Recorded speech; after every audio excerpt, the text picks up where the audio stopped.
when we act from that independent place, it's a choice to then place, as we said right at the very beginning, place ourselves into some association in which we are interdependent and everything. Well, we are interdependent, but where I voluntarily place myself into position with you where I am dependent in some way. But I do that as a choice, and I choose to exercise that right. And it feels like to me like grown-upness. It feels like being properly adult. I wonder if I could just add something on that intellectual independence, because the really exciting teachers, of course there are really exciting teachers that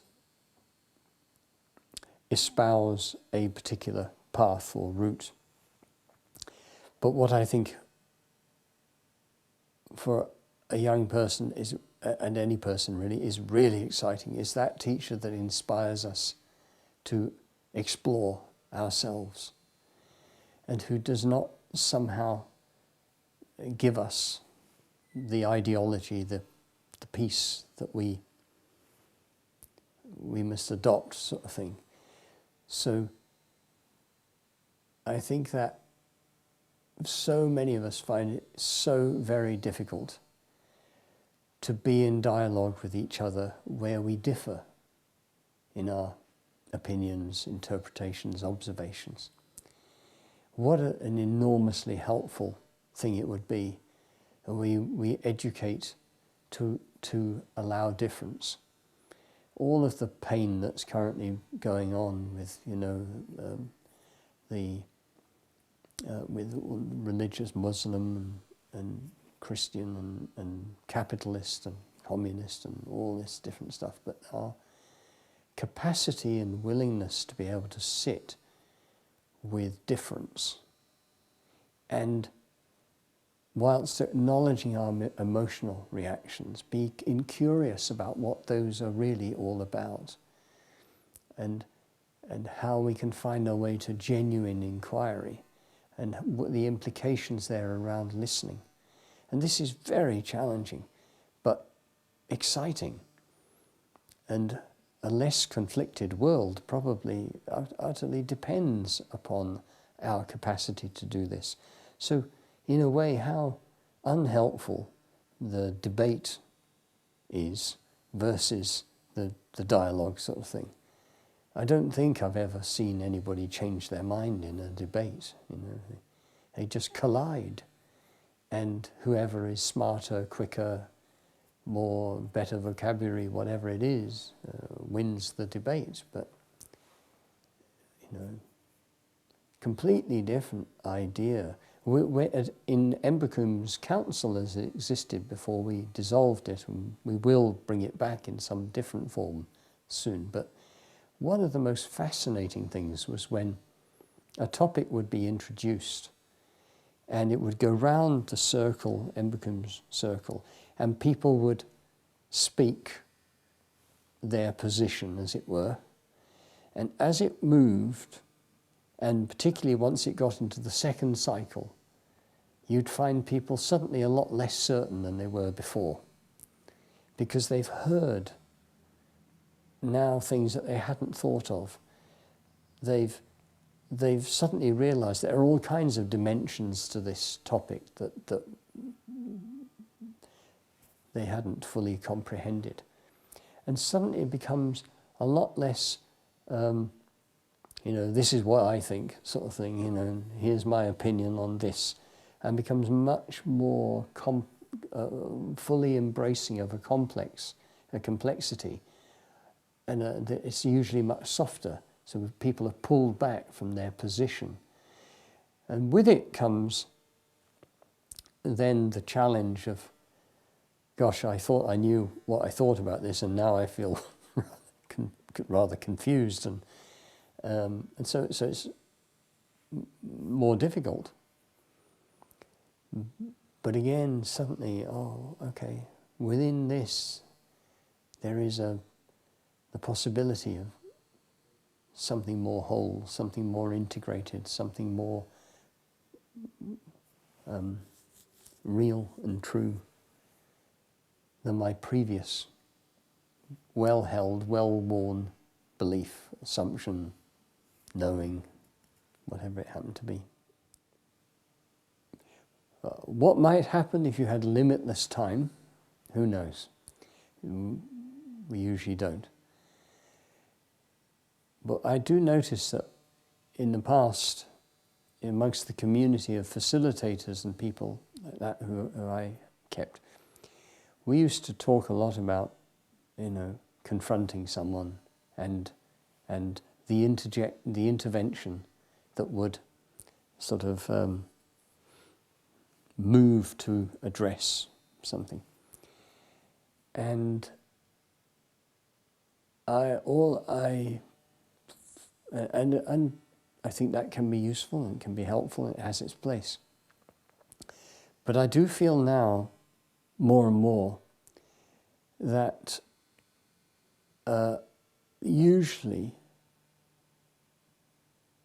much more effective in many situations is in something where this person who's holding this position, as it were, is underneath it, in this very defended place is fear, And the more that I can recognize that and allow that and understand that, and I'm no longer trying to change their point of view, I seek to be, let's say, genuinely interested in who they are and why they hold that point of view, and to understand that, without capitulating to that point of view.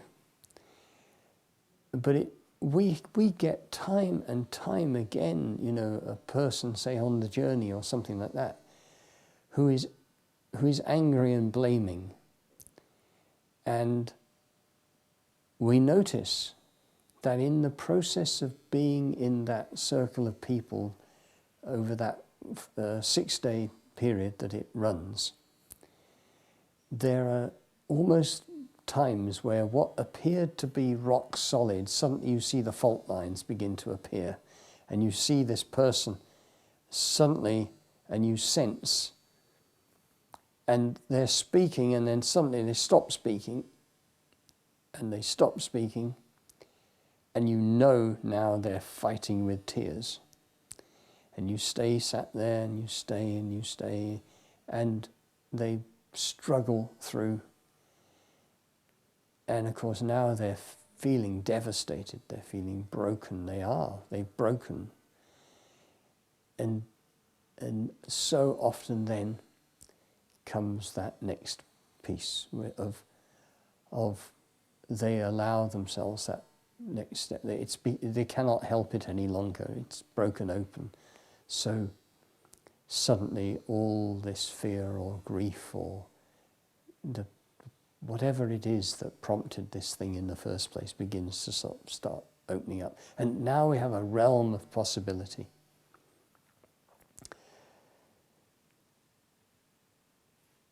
Of course it doesn't always happen, but as I say, I wonder if we had limitless time, if that person came and lived within, and because it's an issue of trust as well, I have been taught not to trust.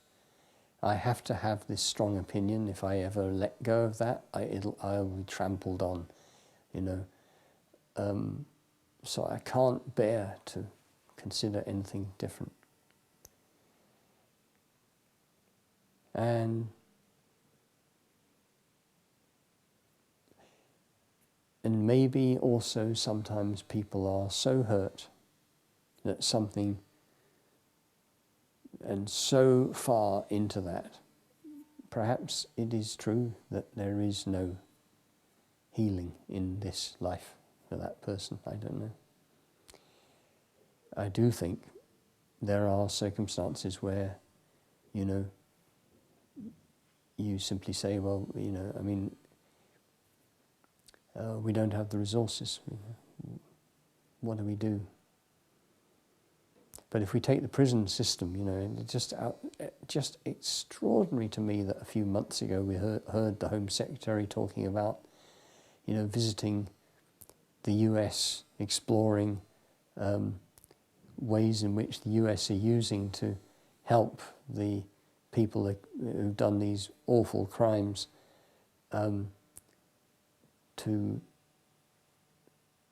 into processes to inquire into the pain that gave cause to those crimes. I mean, it's like 2000 and, you know, when we're still at this stage, you know, we know that the abuser is so often has a history of being abused, you know.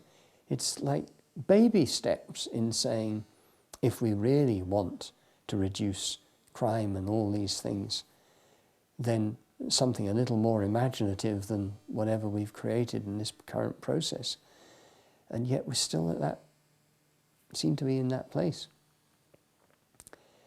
And still, I imagine there are people, as I say, who in this life, maybe it is just with our level of skill in this area and our level of knowledge, maybe we can't do it.